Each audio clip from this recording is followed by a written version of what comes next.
네, 할렐루야. 우리 앞뒤 좌우에 있는 분들하고 인사 한번 하시죠. 잘 오셨습니다. 잘 오셨습니다. 네, 네. 이제 2021년도가 얼마 남지 않았습니다. 이 대림절이 되면 한 해의 마지막이라고 이제 우리는 느낄 것입니다. 그러나 여러분, 교회력으로 보면 이제 한 해를 시작하는 날이 얼마 남지 않았죠? 예수님이 오심으로 인해서 이제 시작이 됩니다. 자, 우리는 이 대림절을 어떻게 기다려야 되느냐? 여러분, 예수 그리스도가 이 땅에 오심이 왜 오셨어요? 바로 나 때문에 왔잖아요. 나 때문에 온 겁니다. 여러분이 아니셨으면 주님은 이 땅에 오실 필요가 없으셨죠. 여러분 때문에, 여러분 사랑하셔서 오늘 왜 이렇게 한 분 한 분이 다 이렇게 아름다우신지 모르겠어요. 그 아름다우신 여러분들 한 분 한 분을 위해서 주님이 오셨습니다. 이 대림절에 저는 기도하면서 참 감사했어요. 제가 교회에, 우리 예수향기교회의 방향성을 좀 고민하고 있었거든요. 하나님, 우리 교회가 이 상가 2층에 있는 이 작은 교회가 어떻게 하나님 이 교회를 하나님 끌어가시겠습니까? 여러분, 정말로 우리 교회가 무엇을 할 수 있겠습니까? 이제 목사의 마음 가운데는 늘 그 마음이 있지요. 그런데 여러분, 현실적으로는 참 그렇게 밝지만은 않아요. 왜요? 한계가 많거든요. 우리 교회가 아직은 물질적인 한계도 있고요. 사람의 숫자도 한계가 있고요. 여러 가지 현실적인, 그냥 그 눈으로 바라보면, 세상의 눈으로 바라보면 아직까진 연약하거든요. 그런데 여러분, 참 감사하지요? 하나님이 우리 교회 가운데 제게 사도행전의 말씀을 이제 한 주 한 주 강해하게 하셨어요.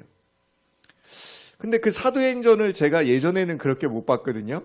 근데 요즘 이렇게 강해를 이렇게 설교를 준비하면서요, 제게 얼마나 큰 은혜를 주시는지 모르겠어요. 여러분들은 은혜를 받으시는지 아니 받으시는지 저는 모르겠고, 일단 제가 너무 은혜가 돼요. 이 사도행전에 여러분, 제가 지금까지 이제 6장까지 마치면서 여러분과 함께 봤던 그 내용을 기억하시는지 모르겠어요. 그런데 다 기억하실 수는 없을 거예요. 중요한 게 있어요. 다른 것 아니죠? 바로 사도행전은 뭐라? 이 땅의 교회가 무엇이냐? 참된 교회. 그리고 그 교회가 어떻게 교회되어지고 예배가 어떻게 예배되어지는지, 그것이 이 사도행전을 통해서 계속 우리에게 말씀하고 계세요. 사랑하는 여러분, 한국 기독교 장로회가 있습니다. 우리는 이제 대한예수교 장로회인데요. 한국 기독교 장로회의 대표적인 그 신학교는 서울, 지금은 오산에 있죠. 오산 한신대학교라고 있습니다. 그 기장교회의 가장 대표적인 교회로 한신교회란 교회가 있습니다. 서울 서초구에 가면 반포동에 그 아파트 단지에, 여러분 강남 고속버스터미널 아시죠?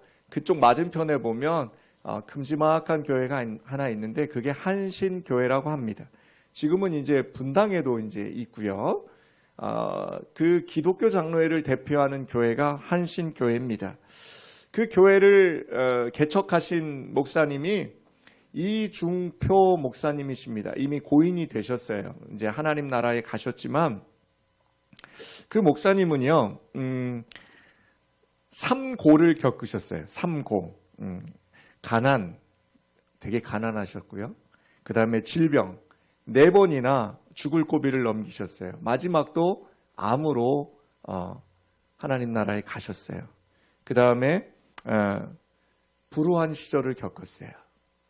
가난과 질병과 불우한 이 삼고를 겪으신 분이 바로 이 이중표 목사님이셨어요. 그런데 이 이중표 목사님이요, 그 한신교회가 그 한자가요, 대한민국 할 때 그 한자예요.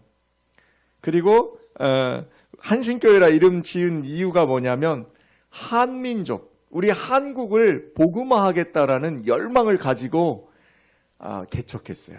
근데 처음에 어디서 개척했냐? 반포동 놀이터에서 첫 예배를 드리셨어요. 첫 예배를 놀이터에서요. 그리고 그날 오후 3시에 놀이터에서 예배드리고 그 설교 하시면서 그랬어요.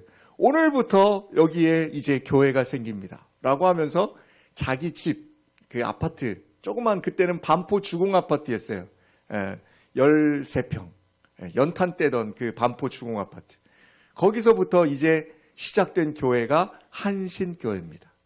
그런데 여러분, 그 교회가 기하급수적으로 성장을 합니다. 그런데 그 성장했던 가장 큰 이유가 바로 갈라디아서 2장 20절의 말씀을 이중표 목사님이 붙잡았습니다. 한번 볼까요? 넘겨주세요. 갈라디아서 2장 20절. 자, 우리 앞에 모니터 보시고 다 같이 한번 우리도 이 말씀 붙잡으시길 부탁드립니다. 시작. 내가 그리스도와 함께 십자가에 못 박혔나니 그런즉 이제는 내가 사는 것이 아니요 오직 내 안에 그리스도께서 사시는 것이라. 이제 내가 육체 가운데 사는 것은 나를 사랑하사 나를 위하여 자기 자신을 버리신 하나님의 아들을 믿는 믿음 안에서 사는 것이니라. 아멘. 이중표 목사님이 이 말씀을 기초로 교회들, 성도들과 함께 나눈 것이 뭐냐? 바로 별세 신앙입니다. 별세론. 별세론. 즉 무슨 얘기냐? 예수 믿는 사람들은 뭘 해야 된다? 이제 육체를 떠나야 된다. 그리고 우리가 이 육체를 떠나서 어디에 가야 된다? 그리스도와 함께 십자가에 못 박히는, 그리스도와 함께 하나 되는, 한 몸 되는 그런 믿음으로 살아가야 된다. 이게 별세론이었어요. 즉 뭐냐? 예수 그리스도를 믿는 사람은 완전히 뭐 해야 된다? 죽어져야 된다는 거예요. 완전히. 그래서 이분의 그 별세론을 죽음의 신학이라고 훗날 신학자들이 이름을 붙여줍니다. 즉 뭐냐? 예수 믿는 사람들은 이제 한 차원 다른 삶을 사셔야 돼요. 즉 무슨 얘기냐? 현실에서는 가난해요. 지금 이 3차원의 세계에 사는 저와 여러분은 가난하고요, 병들었고요, 불우한 환경이에요. 그런데 우리는 예수라는 하나님이라는 우리 그분을, 우리의 구원자요 창조주이신 그분을 믿는 우리의 신앙은 어때야 되느냐? 3차원에 있으면 안 된다는 거예요.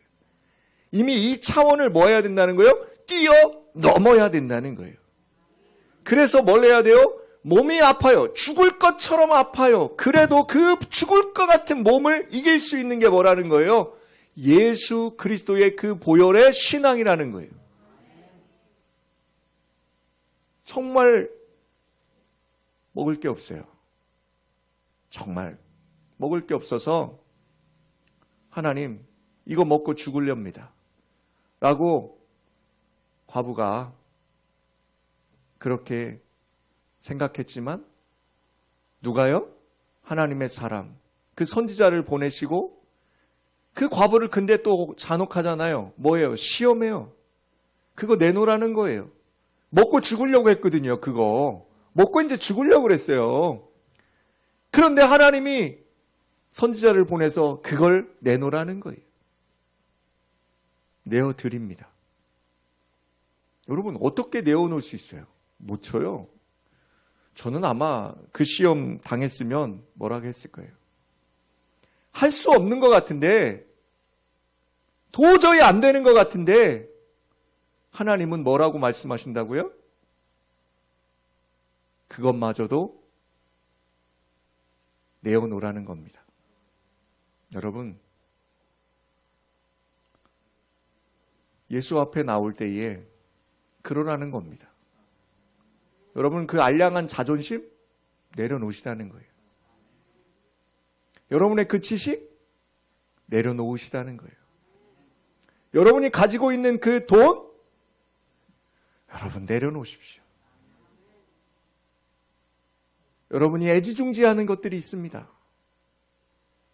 지금도 손에 붙들고 못 놓는 게 있어요.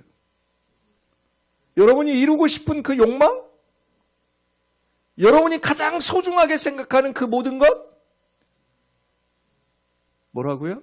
십자가에 못 박으라는 겁니다. 이게 별세 신앙입니다. 내가 그리스도와 함께 십자가에 못 박혔나니 그런즉 이제는 내가 사는 것이 아니요.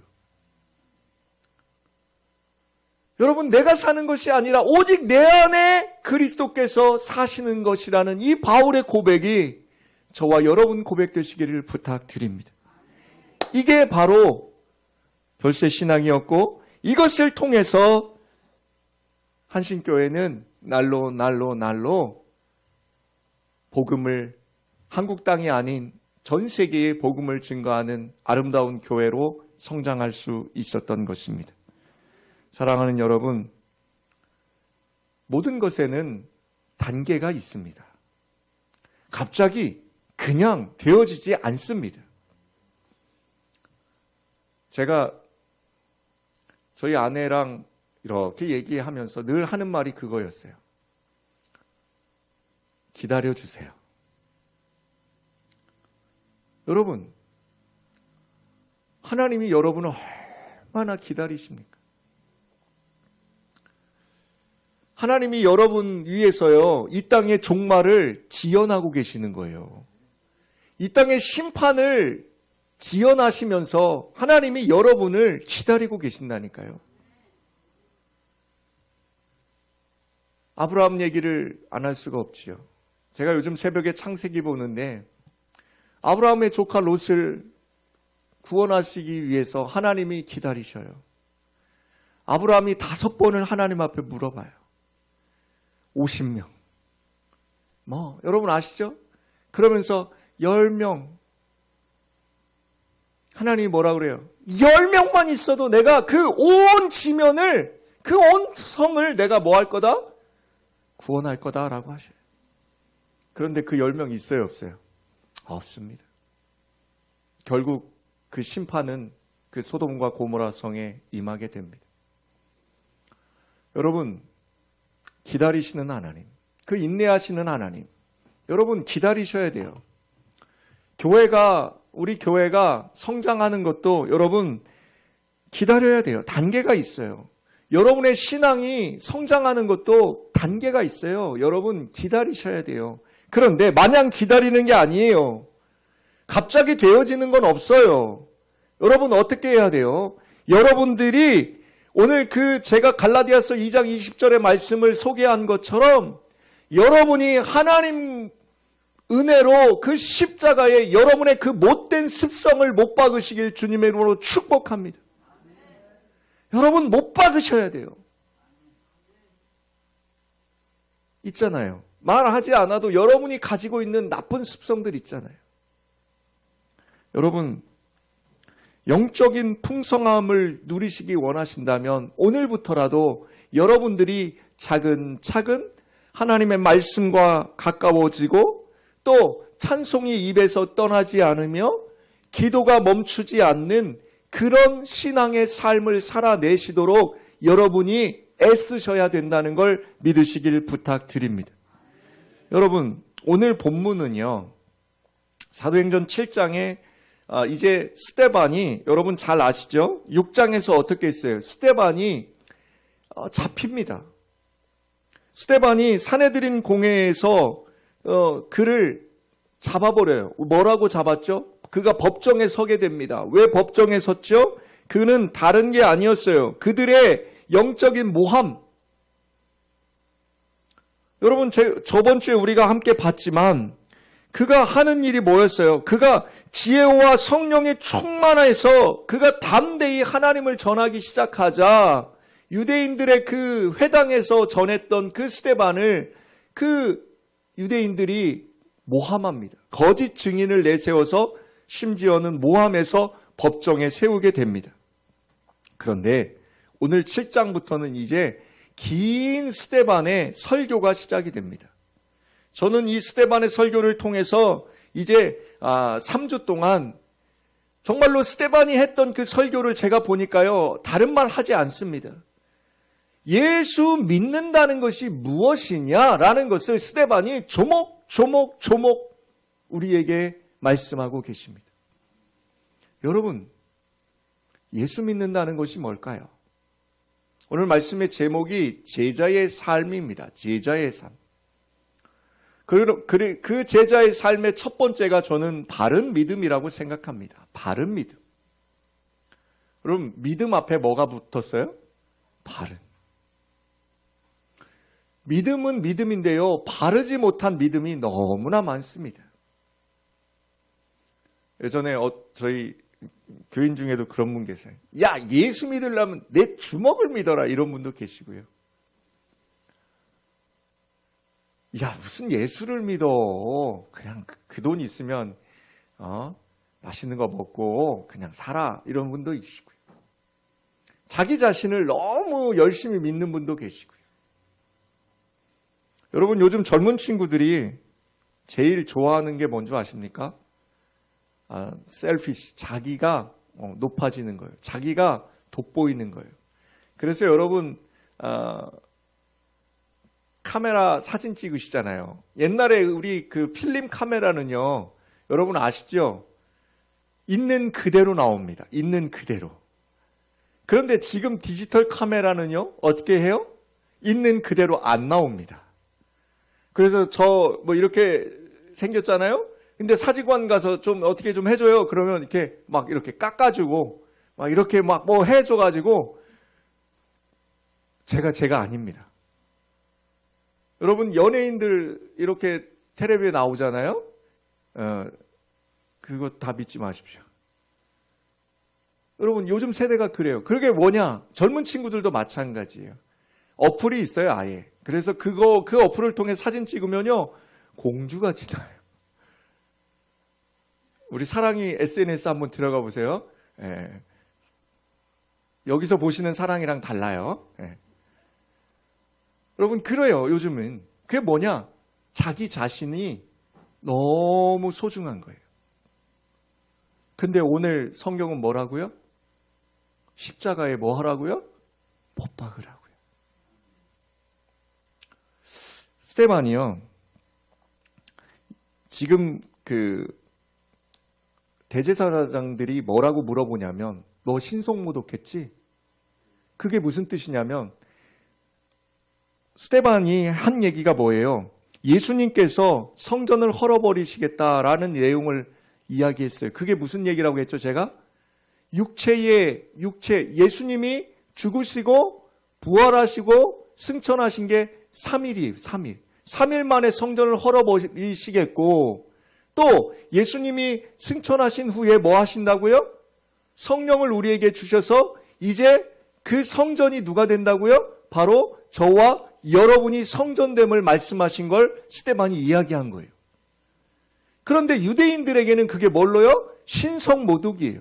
성전은 헐릴 수도 없고 헐어서도 안 되는 거예요.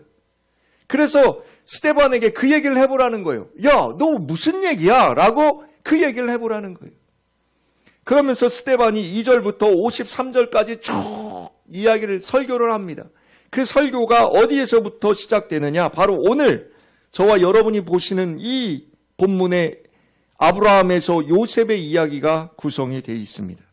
그 뒤에 모세, 아론, 여호수아, 다윗, 솔로몬까지 쭉 이야기를 합니다. 저와 여러분, 오늘 첫 단계는요, 하나님께서 아브라함을 부르심부터 말하는 장면입니다. 즉 무슨 얘기냐? 성전의 주체가 건물이 아니라 곧 역사의 주관자이심을 스데반은 이야기하고 있습니다. 역사의 주관자가 하나님이시다. 이것이 저와 여러분이 알아야 될 신앙의 첫 단계입니다. 바른 믿음의 첫 단계. 첫째, 하나님은 역사의 주관자가 되십니다. 이거를 스데반이 이야기하는 겁니다.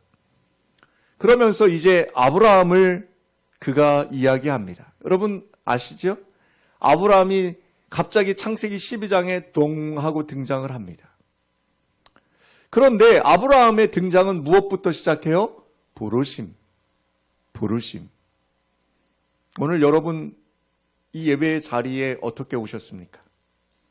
누군가의 초청을 받아서 오셨을 수도 있고 아니면 여러분 스스로 오신 거라고 생각할 수도 있어요. 그런데 여러분 성경은 그렇게 말씀하지 않으십니다. 여러분이 오늘 이 예배의 자리에 와서 앉아 있는 이 자체가 뭐예요? 성령 하나님께서 여러분들을 뭐 하시는 거예요? 불러주신다라는 것입니다. 그러므로 여러분이 예배의 자리에 와 있는 것만 해도 여러분들은 뭐 하는 거예요? 이미 그 부르심의 은혜를 입은 사람들이라는 것입니다. 자, 여러분. 성전이 세워지기 전부터 하나님은 아브라함을 부르셨다라고 스데반은 이야기하기 시작합니다. 그리고 하나님은 이제 그 역사를 이루어 가시는 게 어떻게 이루어 가셨는지를 쭉 설명을 해 나갑니다. 아브라함, 이삭, 야곱, 요셉. 그들에게 성전이 있었습니까? 없었습니다. 그러나 하나님은 이 모든 것을 이루시려고 그들을 어떻게 해요? 역사 속에서 늘 인도하시고 지키시고 보호하셨습니다.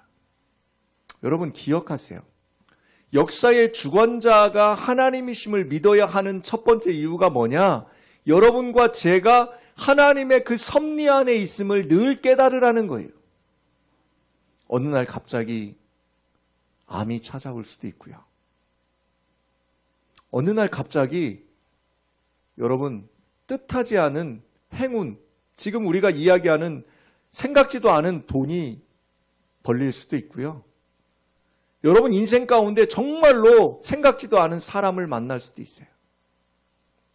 그리고 때론 망할 수도 있어요. 그런데 우리가 하나님을 바로 아신다면 세상의 상황이 어떻게 변하든지 우리는 흔들리지 않을 수 있어요. 왜요? 역사의 주관자가 누구시다? 하나님이시다. 그리고 그 역사를 이루어 가시기 위해서 하나님은 오늘도 나를 통해 일하고 계심을 아신다면 여러분이 아무리 지금 상황이 어떠하든 그 하나님께 감사할 수 있다는 것입니다. 그런데 그 하나님을 알지 못하면, 그 역사의 주관자가 하나님이심을 믿지 못하면 여러분은 그 일 때문에 늘 울고 웃고 실망하고 낙심하고 기뻐하는 거예요. 여러분의 감정의 기복이 오르락 내리락 하십니까? 여러분 꿇어 엎드리십시오. 그리고 하나님 앞에 기도하십시오. 하나님, 역사의 주관자. 그래서 성경에 또 뭐라 그래요? 일을 만드시는 하나님이에요? 일을 만들기만 하세요? 그 일을 뭐 하시는 하나님? 성취하시는 하나님. 내가 하는 게 아니라는 거예요. 여러분이 만들어 간 게 아니에요. 그래서 우리가 늘 간증하는 사람들 한번 보세요. 다니엘 기도회를 저희가 지금 함께 하지만 간증할 때 뭐예요? 뭔가 늘 이루어져서 하나님 앞에 간증하는 사람들 있어요. 그런데 저는 너무 그것만 부각하면 안 돼요. 여러분이 가장 사람들 보기에 인생의 밑바닥을 칠 때도 연하같이 그 물고기 뱃속에서 그저 죽을 날만 기다리는 것 같은 그런 인생일지라도 나 같은 인생 통해서 하나님이 나 같은 인생 통해서도 일하고 계십니다 라고 간증하셔야 된다는 거예요. 그게 첫째 바른 믿음이에요. 역사의 주관자 되신다. 스데반은 이걸 이야기했어요. 그리고 두 번째, 하나님은 약속을 주시는 하나님이십니다. 여러분, 하나님은 역사의 주관자 되시고 두 번째, 약속을 주시는 하나님이에요. 어떤 약속 주셨어요? 보통 약속할 땐 뭐 하죠, 여러분? 서로 조금 동등한 거예요. 뭐 이런 거죠. 자, 내가 너 이거 사줄 테니까 너 나중에 나 이거 사줘야 돼? 뭐 이런 식으로 약속한다거나. 아니면 뭔가 서로 좀 동등한 약속이 대부분이잖아요. 그런데 여러분 한번 생각해 보세요. 하나님이 우리와 약속을 하셨어요. 아니, 하나님이 창조주시고 우린 피조물인데 굳이 약속하지 않으셔도 되는데 약속을 하셔요. 그러면서 너무 감사하죠? 그 하나님이 우리와 약속하시면서 우리에게 너 내가 이렇게 해줄 테니까 너 이거 잘해? 너 내가 구원해 줄 테니까 열심히 해? 이렇게 말씀하셨어요? 아니요. 그런 말씀 안 하셔요. 여러분 오해하시면 안 돼요. 하나님을. 하나님의 약속은요. 불평등한 약속이었어요. 아니 우리 쪽에서 불평등이 아니에요. 일방적인 약속이었어요. 그러면서 뭐라 그래요? 내가 너를 지명해서 불렀다는 거예요. 여러분 놀랍지 않습니까? 하나님이 저와 여러분 지명했다는 거예요. 지명. 손가락 끝으로 가리키시면서 너 내 거야 라고 약속하셨어요. 그냥 이거 하나만으로도요. 그러면서 뭐라고 하세요? 세상 끝날까지 내가 너희와 항상 함께 하리라 하셨어요. 5절 한번 보실래요? 넘겨줘 보세요. 5절. 자, 5절 다 같이 봅시다. 시작. 그러나 여기서 발붙일 만한 땅도 유업으로 주지 아니하시고 다만 이 땅을 아직 자식도 없는 그와 그의 후손에게 소유로 주신다고 약속하셨으며 라고 합니다. 여러분, 아브라함이요 75세 때에 그 약속을 받습니다. 그런데 그의 씨를, 그의 친아들을 주신 건 100세입니다. 100세. 한번 생각해 보세요. 아브라함이 그 약속을 받고 의심했을까요? 안 했을까요? 했겠죠. 그래서 사라에게, 그 99세 된 사라에게 나타나셔서 너 아들 낳을 거야 라고 했을 때 사라가 웃어요? 안 웃어요? 웃지요. 근데 여러분, 저와 여러분이 그 아브라함과 사라에게 주신 그 약속을 받은 백성이라는 거예요. 내가 너를 지명해서 불렀고 내가 너를 구원할 거라고, 반드시 구원하실 거라고 약속하셨는데 여러분 그 구원의 약속을 여러분은 너무 경히 여기는 거 아니십니까? 여러분과 제가 스데반이 지금 그 죽을 수도 있는 그 사내들인 법정에서 그가 아무 생각도 안 해요. 정말로 그는 담대하게 이 말씀을 풀어내는 거예요. 너희 유대인들아, 하나님을 좀 제대로 알아라. 너희들이 지금까지 알던 하나님은 그 하나님이 아니다. 잘못 알고 있는 거야. 그러면서 그 하나님의 약속을 다시 한번 그들에게 이야기합니다. 사랑하는 여러분, 오늘 본문 8절에도 약속이 있죠. 그러나 저는 고린도후서 1장 20절을 여러분과 함께 보길 원합니다. 넘겨주세요. 거기. 자, 우리 모니터 보시면서 고린도후서 1장 20절입니다. 시작.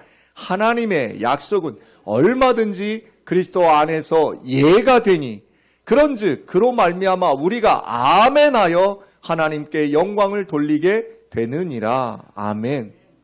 여러분, 고린도후서에 있는 이 말씀이 얼마나 우리에게 정말로 소망이 되는지요.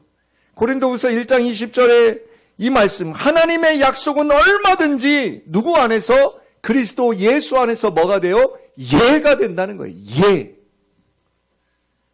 그리스도 예수 안에 있는 저와 여러분은 그 하나님의 언약을 이미 받은, 예스라고 받은 사람들이라는 거예요. 너무 저만 좋아하는 것 같아요.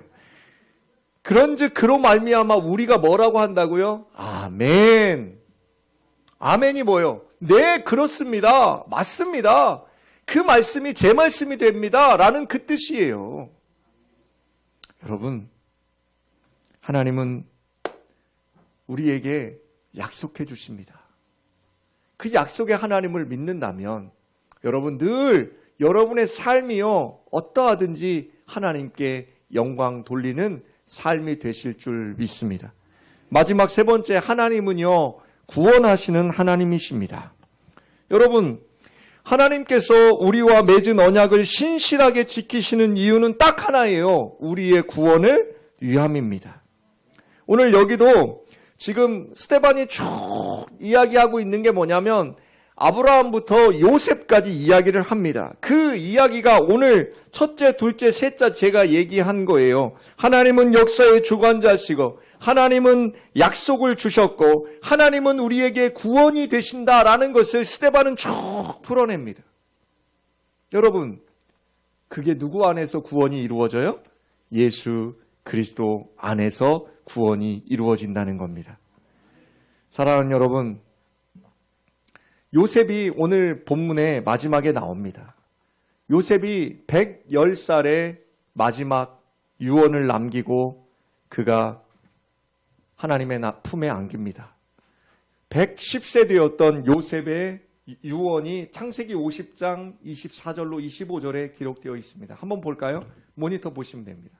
넘겨주세요. 24절부터 25절입니다. 창세기 50장 함께 봅시다. 시작. 요셉이 그의 형제들이 이르되 나는 죽을 것이니 하나님이 당신들을 돌보시고 당신들을 이 땅에서 인도하여 내사 아브라함과 이삭과 야곱에게 맹세하신 땅에 이르게 하시리라 하고 요셉이 또 이스라엘 자손에게 맹세시켜 이르기를 하나님이 반드시 당신들을 돌보시리니 당신들은 여기서 내 해골을 메고 올라가겠다 하라 하였더라. 아멘. 사랑하는 여러분, 110세 된 요셉의 유언은 바로 이것입니다. 하나님께서 반드시 당신들을 돌보시겠다. 당신들은 여기서 내 해골을 메고 올라가겠다. 이게 뭐예요? 하나님이 약속했던 애굽 땅이 아닌 하나님이 주신다고 하신 그 본향으로 자기는 반드시 갈 것이다 라는 얘기를 하는 거예요. 여러분과 제가 스데반 집사가 하는 얘기 잘 들으세요. 여러분, 제자의 삶은요 바른 믿음을 가지고 있는 거예요. 여러분, 진정한 믿음의 사람이 되지 못하면 우리도 바른 믿음을 갖고 있지 않으면 우리도 스데반을 모함하고 죽였던 유대인들과 똑같은 일을 하게 돼요. 우리 교회 우편함에 손편지가 자주 와요. 요즘 손편지 쓰는 사람 있어요, 없어요? 없습니다. 옛날에는요 보험하시는 분들이 좀 썼어요. 정성스럽게 해서 뭔가 팔려고. 그런데 요즘은 없어요. 손편지 안 써요. 깜짝 놀라서 제가 그 편지를 읽어봅니다. 누군지 아세요? 신천지 교인들이에요. 신천지 교인들. 목사님 잘못 믿고 있는 거예요. 목사님 그 믿는 하나님은 잘못 알고 있는 거예요. 그러면서 저한테 바른 믿음을 알려주겠대요. 여러분, 웃지요? 웃을 게 아니에요. 그 사람들은요 얼마나 열정인. 여러분 손편지 써보셨어요? 여러분 손편지 써가지고 이웃들한테 한번 줘보세요. 예전에는요 이슬비 전도편지라고 해서요 우리 손편지 썼어요. 우리 아마 아실 거예요. 여기 계신 분들도 권사님들 중에는 편지 막 우리도 신천지처럼 했어요. 똑같이. 뭐가 달라요? 바른 믿음이 달라요. 여러분 뭐가 달라요? 겉모양은 똑같아요. 여러분 얼마나 재밌는 줄 아세요? 요즘 저는 가끔 불교 방송도 봅니다. 아니 목사님 왜 불교 방송 보실까요? 알아야 되니까요. 저는 알아야 되니까. 저희 신학교 때는 비교종교학이라고 해서 다른 종교들에 대해서도 공부를 해요. 근데 저 깜짝 놀랐어요. 요즘 절에서도 찬송가처럼 찬송가처럼 그들도 노래를 막 해요. 기독교가 여러분 그들이 보기에 뭐가 좋아요? 형식이 좋은 거예요. 그런데 여러분 꼭 기억하세요. 여러분의 껍데기는 오늘 십자가에 못 박으시길 부탁드립니다. 우리 예수양기교회도 껍데기를 추구하는 교회는 아닙니다. 여러분, 저도 껍데기를 못 받겠습니다.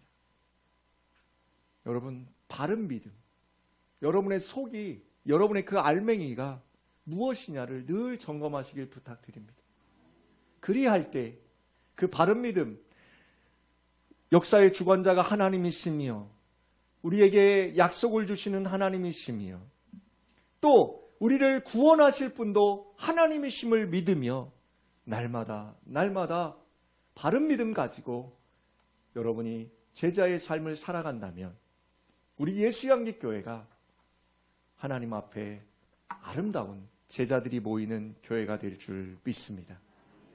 저는 여러분들과 오늘 이 찬양 드리면서 기도하길 원해요. 하나님, 제가 하나님 바라볼 텐데요, 이 바른 믿음 가지는 사람 되길 원합니다. 여러분, 우리 함께 오늘 이 찬양 부르시고 합심해서 기도할 텐데, 여러분, 껍데기, 하나님 제게 이런 껍데기가 있었습니다. 사람들에게 보이려고 했고, 하나님 제게 있는 이 연약한 육체를, 하나님 제게 있는 가난과 질병을 이 시간 십자가에 못 박고 바른 믿음 가지고 나의 삶의, 나의 인생의 주인 되시는 하나님만 바라보겠습니다. 우리 찬양하며 갑시다.